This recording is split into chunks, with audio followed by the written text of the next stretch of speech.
రాష్ట్ర పర్యాటక సాంస్కృతిక మరియు సినిమాటోగ్రఫీ శాఖ మంత్రి వర్యులు కందుల దుర్గేష్ సోమవారం నిడదవోలు నియోజకవర్గంలో సుడిగాలి పర్యటన చేపట్టారు. నియోజకవర్గంలో జరుగుతున్న వివిధ అభివృద్ధి పనుల్ని, ముఖ్యంగా రహదారి నిర్మాణాలను ఆయన క్షేత్రస్థాయిలో పరిశీలించారు.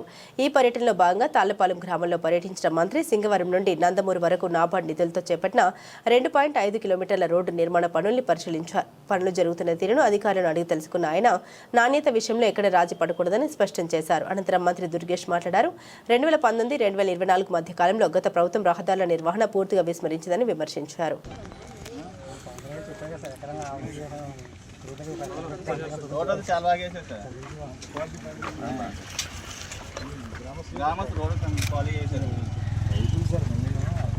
మెయిన్ పాయింట్ రవాణాకి పని చేద్దాం, రైతులకి పని చేద్దాం. అదే మీద ఎప్పుడు పెట్టించాము కొంచెం అనుకుంటా బాగుండేమో.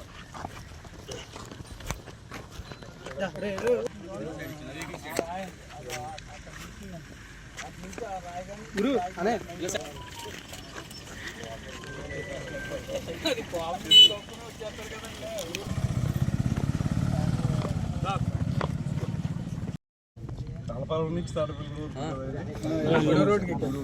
కొద్దిగా ఎవరు మాట్లాడుకున్నాం. ఇప్పుడు మనందరం కూడా తాళ్లపాలెం నుంచి గూడెం కనెక్టింగ్ రోడ్లో ఉన్నాం. ఇంతకుముందు ఈ రోడ్డు చాలా అస్తవ్యస్తంగా ఉండేది. ఎవరో కూడా ప్రయాణం చేయడానికి వీలు లేని విధంగా, 4 వీలర్స్ పక్కన పెట్టేయండి, 2 వీలర్స్ కూడా వెళ్ళలేనంత దుర్భరంగా ఈ పరిస్థితులు ఉండేవి. 2019-24 వరకు ఓ తట్టడి మట్టి కూడా ఇక్కడ వేయలేదు. మనం అధికారంలోకి వచ్చిన తర్వాత, ఈ కూటమి ప్రభుత్వం అధికారంలోకి వచ్చిన తర్వాత స్థానికులందరూ కూడా నన్ను అడిగారు, ఈ రోడ్డు కొంచెం మాకు చేయిస్తే గూడు వెళ్ళడానికి మాకు ఈజీ అవుతుంది అనేటువంటి మాట. దాని ప్రకారం ఇది మనం చేయడం జరిగింది. 1.5 కిలోమీటర్స్ మేరకు ఒక మంచి బీటీ రోడ్ని ఇక్కడ మనం ఏర్పాటు చేయడం జరిగింది. ఇవాళ నాకు ఆనందం ఏంటంటే, ఇక్కడికి వచ్చి గ్రామస్తుల్ని చూస్తుంటే వారి మొహాల్లో ఆనందం కనబడుతూ ఉంది. వారు మాకు ఒక మంచి రోడ్డుని అందించారు అనేటువంటి మాట వారు చెప్తున్నారు. నిజంగా ఇలాగే మొత్తం నియోజకవర్గంలో అన్ని ప్రాంతాలను కూడా అభివృద్ధి చేయాలని చాలా కృషి చేస్తూ ఉన్నాం.